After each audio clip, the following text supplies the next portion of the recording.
Hi hello viewers, welcome to Nakshatra Tamil channel. இந்த சேனலுக்கு first time அப்படின்னா மறக்காமல் சப்ஸ்கிரைப் பண்ணிட்டு பக்கத்தில் இருக்க பெல் ஐக்கனை ப்ரெஸ் பண்ணிக்கோங்க. அப்போ தான் நான் போகிற வீடியோஸ் எல்லாமே உங்களுக்கு அலர்ட்டாக வரும். இன்றைக்கி ஒரு சூப்பரான vlog நம்ம பார்க்க போகிறோம். இன்றைக்கி ஒரு அருமையான கோவில் ஒன் டே ட்ரிப்பு. நீங்கள் தம்பனையில் வச்சு நீங்கள் கண்டுபிடிச்சிருப்பீங்க. ஒன் டே ட்ரிப்பு தான் நம்ம போக போகிறோம். என்னென்ன கோவில் எங்கெங்கெல்லாம் நம்ம போகணும், சென்னை இன் அண்ட் அரௌண்ட் எங்கெல்லாம் போகணும் அப்படிங்கிறத நான் சொல்கிறேன். அதுக்கு முன்னாடி இன்றைக்கி இந்த ஒன் டே ட்ரிப்புக்காக நான் பார்த்திங்கன்னா பைத்தானி சாரீ ஸ்ருதி பொட்டிக்லேருந்து Paithani black and gold print போட்ட பைத்தானி சாரீ நான் இன்றைக்கி வியர் பண்ண போகிறேன். அதுதான் உங்களுக்கு காட்டுறேன். ஸோ இது பிளாக் அண்ட் கோல்டு காம்பினேஷன் அப்படிங்கிறதுனால நான் ஜுவல்ஸ் கூட எல்லாமே கோல்டுலேயே நான் சூஸ் பண்ணுறேன். இயரிங், குட்டி இயரிங் இதுக்கு. அதே மாதிரி செயின்லேருந்து பேங்கிள்ஸ்லேருந்து எல்லாமே நான் அந்த கோல்டு வரா மாதிரி நான் வியர் பண்ணுறேன். இந்த பைத்தானி சாரீ பார்த்திங்கன்னா தலைப்பு ரொம்ப ரொம்ப சூப்பர் ஃபேமஸ்ங்க. அது பைத்தானிலே ரொம்ப ரொம்ப யூனிக் பார்த்திங்கன்னா அந்த தலைப்பு தான். அதுவும் நான் உங்களுக்கு ஷோ பண்ணுறேன். ஸோ இன்றைக்கி இந்த மாதிரி ஒரு செயின் இப்போதைக்கு லேட்டஸ்ட் இந்த மாதிரி டிசைன் தான் எல்லாருமே விரும்பி போடுறாங்க இல்லையா செயின். அதுலேயே அந்த ஃபிஷ் ஃபெதர்ஸ் இருக்கிற மாதிரி அதுக்கப்புறம் பிளாக் அண்ட் கோல்டு வர மாதிரி வாட்ச்சு, அதுக்கப்புறம் அண்ட் பேங்கிள் மட்டும் அந்த ஈவில் ஐ வச்ச பேங்கு உப்பக்கர்னாலேருந்து இது வாங்கினேன். இந்த கிஃப்ட் ஐடியாஸில் நான் உங்களுக்கு சொல்லியிருப்பேன். எக்ஸலண்ட்டாக இருக்குங்க அந்த பேங்கிள். இது நீங்கள் நிறைய ஆட் கூட பார்த்துருக்கலாம். பட் லைஃபும் வருது, அந்த கலர் போகலை. இந்த ஈவில் ஐ பேங்கிள் தான் நான் இன்றைக்கி வியர் பண்ண போகிறேன். ஸோ வியர் பண்ணதுக்கப்புறம் எப்படி இருக்குது அவுட்கம் அப்படிங்கிறது இப்படி தான் வந்துச்சு. ரொம்பவே அழகாக சிம்பிளான ஒரு பிளாக். அன்றைக்கி ஒரு சாட்டர்டே ட்ரிப்பு போகிறதுனால அந்த பிளாக் சென்டிமெண்ட்டாக அந்த நான் வியர் பண்ணுறதுக்காக இந்த பைத்தானி நான் சூஸ் பண்ணேன். ஸ்ருதி பொட்டிக்கில் நீங்கள் சேரணும் வாங்கணும் அப்படின்னா ஸ்ருதி பொட்டிக்கோட வாட்ஸ்அப் குரூப் லிங்க் நான் போடுறேன். ஆல் ஓவர் இந்தியாவில் டெலிவரி உண்டு. எல்லா விதமான சாரீஸும் அங்கே அவைலபிளாக இருக்கும். அது மட்டும் இல்லாமல் வெஸ்டர்ன் வியர் எல்லாமே உங்களுக்கு அவைலபிளாக இருக்கும். ஜுவல்லரி எல்லாமே அவைலபிளாக இருக்குது. ஸோ பைத்தானியோட ஸ்பெஷலே இது மாதிரி ஒரு தலைப்பு தான். தலைப்பு எக்ஸலண்ட்டான டிசைனில், பீகாக் டிசைனில் மல்டி கலர் காம்பினேஷனில் இருந்தது. இன்னுமே அந்த சாரீக்கே ரொம்ப ரொம்ப அழகாக காட்டுச்சு. அன்றைக்கி ஃபுல் வியூ கூட நான் உங்களுக்கு அப்கமிங்கில் உங்களுக்கு காட்டுறேன். ஸோ ஏர்லி மார்னிங் கிட்டத்தட்ட ஒரு 5:30க்கு நம்ம கிளம்பியாச்சு வீட்லேருந்து கிளம்பி எங்கள் அம்மாவை பிக்கப் பண்ணிவிட்டு இன்றைக்கி ஒன் டே டூர் போகிறோம். எங்கள் அம்மாவும் எங்கள் தாத்தாவை கூட்டிகிட்டு ரொம்ப நாள் ஆச்சு நான் போய் வெளில. ஏன்னா தொடர்ந்து ஆஃபீஸில் எனக்கு லீவே இல்லாமல் இருந்ததுனால போகவே முடியலை. ஸோ இன்றைக்கி பார்த்திங்கன்னா நிறைய கோவில் போகணுன்னு ஆசைப்படுவாங்க. ஸோ இப்படி வெளில கூட்டிகிட்டு போனால் கொஞ்சம் நிறைய வேடிக்கைலாம் பார்த்துட்டு வருவாங்க, கொஞ்சம் ரிலாக்ஸாக ஃபீல் பண்ணுவாங்க அப்படிங்கிறதுனால ஸோ தாத்தாவை கூட்டிகிட்டு இன்றைக்கி ஒன் டே டூர் போக போகிறோம். ஸோ எங்கெல்லாம் போக போகிறோம் அப்படின்னா கண்டிப்பாக நீங்கள் இன்னும் அரௌண்ட் சென்னையில் இருந்தீங்கன்னா இந்த ஒன் டே டூர் உங்களுக்கு யூஸ்ஃபுல்லாக இருக்கும். இன்றைக்கி பார்ட் 1 போடுறேன். அடுத்தடுத்து அப்கமிங்கில் என்னென்ன கோவில்லாம் போனங்கிறத சொல்கிறேன். ஸோ இன்றைக்கி நம்ம கவர் பண்ண போகிறது ஃபர்ஸ்ட்டு நம்ம போகிறது பார்த்திங்கன்னா தக்கோலம் போகிறோம். தக்கோலம் ஏன் போகிறோம் அப்படின்னா நெக்ஸ்ட் மந்த் குரு பயிற்சி வருது. ஸோ குரு பயிற்சிக்கு பார்த்திங்கன்னா திட்ட குரு ரொம்ப ஃபேமஸ், ஆலங்குடியில் குரு ரொம்ப ஃபேமஸ். இது மாதிரி நிறைய குரு கோவிலில் இருந்தால் கூட இந்த தக்கோலம் குருவுக்கான ஸ்தலம்ங்க. அது இங்கே பார்த்திங்கன்னா ரொம்ப ரொம்ப பழமை வாய்ந்த ஒரு சிவன் கோவில் தான் இது.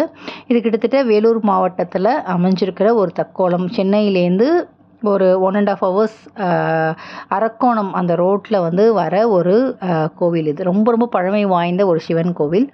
இங்கே சிவன் சிவனும் ரொம்ப ஃபேமஸ்ஸு. அது மட்டும் இல்லாமல் குருவுக்கான ஸ்தலம் இது.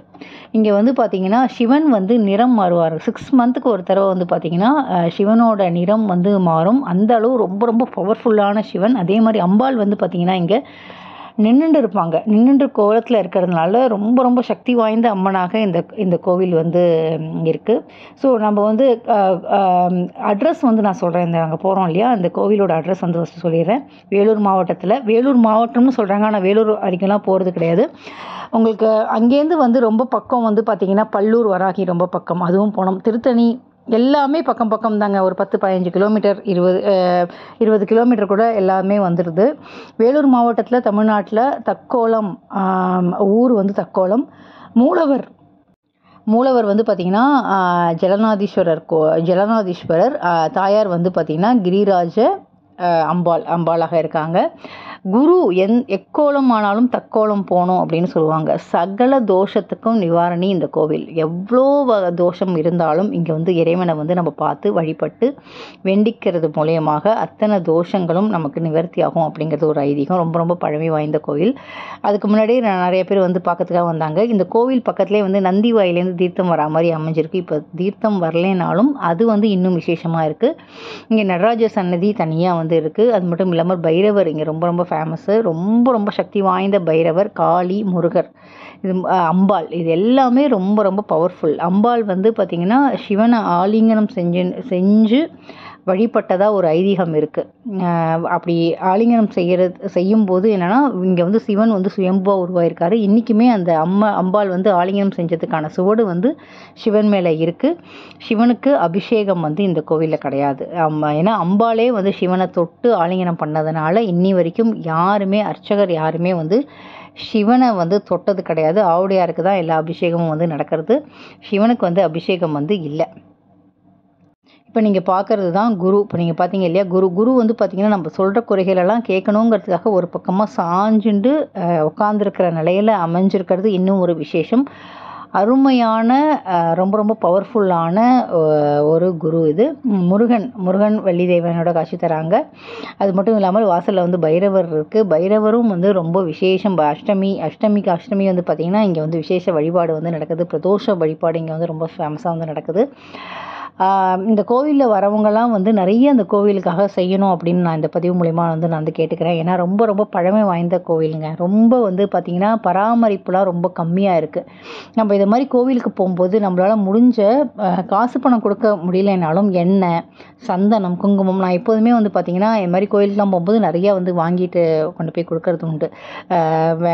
விளக்கேற்றுறதுக்கு எண்ணெயோ சந்தனமோ குங்குமமோ நம்ம வந்து கொடுக்கும்போது அந்த கோவிலுக்காக அவங்க செலவிடும் போது அது ஒரு மனசு திருப்தி புண்ணியமும் கூட. அதனால் நீங்கள் இந்த கோவிலுக்கு நீங்கள் போனீங்க, இந்த குரு பயிற்சிக்கு நீங்கள் வந்து குருஸ்தலத்துக்கு போகணுன்னு நினச்சிங்கன்னா, பரிகாரம் பண்ணணும் அப்படின்னா இந்த கோவில் உங்களுக்கு வந்து கண்டிப்பாக ரொம்பவே உபயோகரமாக உங்களுக்கு இருக்கும். ரொம்ப ரொம்ப சக்தி வாய்ந்த அம்மன், சிவன், அது மட்டும் இல்லாமல் குரு, காளி, பைரவர், இது மாதிரி அத்தனை பரிவாரங்களுடன் கோவில் வந்து இருக்குது. ரொம்ப ரொம்ப பிரம்மாண்டமான கோவில். போன வாட்டி நாங்கள் வந்தபோது பார்த்திங்கன்னா மாடெல்லாம் இருந்தது, இப்போ காணும். பிரகாரமே எக்ஸலண்ட்டாக இருக்குது. ரொம்ப ரொம்ப நிம்மதியாக மார்னிங் வந்து கிட்டத்தட்ட ஒரு 8 மணிக்கெலாம் நாங்கள் ரீச் ஆகிட்டோம். ஒரு 5:30 மணி எங்கள் அம்மாவை பிக்கப் பண்ணிவிட்டு நாங்கள் கிளம்பும் போது ஒரு 6 மணி இருக்கும் கிளம்பினோம். ஒரு 1.5 hours ட்ராவல் இருந்தது. ஒரு 7:45 அது மாதிரி நாங்கள் வந்து ரீச் ஆனோம். குருக்கள் வந்து இருந்தார். அங்கே அபிஷேகம் வந்து நடந்தது பார்த்தோம். சுவாமிக்கு வந்து ஆவுடையாருக்கு தான் அபிஷேகம். சுவாமியை வந்து தொடுறது கிடையாது. சுவாமிக்கு 2 நிறமாக வந்து மாறுறது. இப்போ வந்து செந்நிறமாகவும் அதுக்கப்புறம் ஒயிட்டில் சிவன் வந்து மாறுறது. 6 மாதத்துக்கு ஒரு தடவை வந்து நிறம் மாறும் அப்படின்னு வந்து சொல்கிறாங்க. அம்பாள் வந்து நின்றுருக்கிறதுனால ரொம்ப ரொம்ப சக்தி வாய்ந்த அம்மனாக வந்து இருக்குது. அம்பாளுக்கு வந்து நகை வாங்கி வேண்டி வந்து சாத்துங்க, ரொம்பவே நினச்சதெல்லாம் நடக்கும் அப்படின்னு வந்து அங்கே வந்து குருக்கள் வந்து சொன்னார். ஸோ கண்டிப்பாக இந்த குரு கோவிலுக்கு நீங்கள் குரு பயிற்சிக்கு வந்து நீங்கள் வந்து பரிகார ஸ்தலமாக இந்த கோவில் விளங்குறதுனால குரு பயிற்சிக்கு நிச்சயமாக எல்லாருமே இந்த கோவிலுக்கு வாங்க. ரொம்ப ரொம்ப பழமையான ஒரு கோவில், ரொம்ப ரொம்ப விசேஷமான கோவிலாக வந்து இருக்குது. கோவில் நடை வந்து பார்த்திங்கன்னா காலையில் 7 மணிக்கே திறந்துடுறாங்க. 7லேருந்து 10 மணி வரைக்கும் தான் நடை வந்து திறந்துருக்கும். அதனால் 10 மணிக்குள்ளே போய் இந்த கோவிலை வந்து பார்த்துருங்க. அதுக்கப்புறம் வந்து பார்த்திங்கன்னா மாலையில் வந்து பார்த்திங்கன்னா 5 மணிக்கு வந்து தான் நடை வந்து திறக்கும். ஏன்னா கிராமத்தில் இருக்கிற ஒரு கோவில் ரொம்ப ரொம்ப அழகாக நாங்கள் போகும்போது பார்த்திங்கன்னா அந்த மஞ்சள் நிற பூக்களோடு அந்த கோபுரம் வந்து பார்க்கும்போது அவ்வளோ நல்லா இருந்துச்சு. ரொம்பவே அழகாக வந்து அங்கே அந்த திருவிழாக்கள் இப்போ வந்து சிவராத்திரியாக இருக்கட்டும், பிரதோஷமாக இருக்கட்டும், அங்கே வந்து விசேஷ நாட்களில் வந்து பரிவாரட்டங்கள்லாம் வந்து நல்லா விசேஷமாக நிறைய வாகனங்கள்லாம் இருக்குது. அந்த கோவிலில் நிறைய வாகனங்கள்லாம் இருக்குது. அதுக்கு ஏதோ ஒன்று ஆட்கள் வந்து வேலை நடந்துக்கிட்டு தான் இருக்குது. ஆனாலும் வரவங்க வந்து உதவி செஞ்சாங்கன்னா இந்த கோவிலை இன்னுமே வந்து நல்ல சிறப்பாக வந்து அங்கே வந்து பூஜைகள் நித்தியப்படி எல்லாமே நடக்கும். ஸோ அந்த கோவிலுக்கு வரணும்னு நினைக்கிறவங்க அம்பாளுக்கும் சுவாமிக்கும் நிறைய செய்யுங்க. முக்கியமாக வந்து விபூதி வாங்கி கொடுக்கறது, குங்குமம் வாங்கி கொடுக்கறது, எண்ணெய் வாங்கி கொடுக்கறது, இதை மாதிரி வந்து செஞ்சிங்கன்னா இன்னுமே வந்து ரொம்பவே நல்லாயிருக்கும் அப்படின்னு நான் வேண்டிக்கிறேன். எங்கள் வீட்லேருந்தே ஹோம் ஃபுட்டு, லன்ச்சு, பிரேக்ஃபாஸ்ட் எல்லாமே வந்து எடுத்துகிட்டு வந்தாச்சு. இந்த கோவிலெலாம் பார்த்துட்டு கோயிலை பார்த்து முடிச்சதுக்கப்புறமா டிஃபன் வந்து இட்லி சட்னி எல்லாமே வந்து செஞ்சு எடுத்துன்னு வந்தாச்சு. ஸோ அங்கேயே நின்றுட்டு சாப்பிட்டுட்டு அதுக்கப்புறமா அடுத்த கோவிலுக்கு போகிறோம். எந்த கோயிலுக்கு போகிறோம் அப்படிங்கிறது நெக்ஸ்ட் வீடியோவில் சொல்கிறேன்.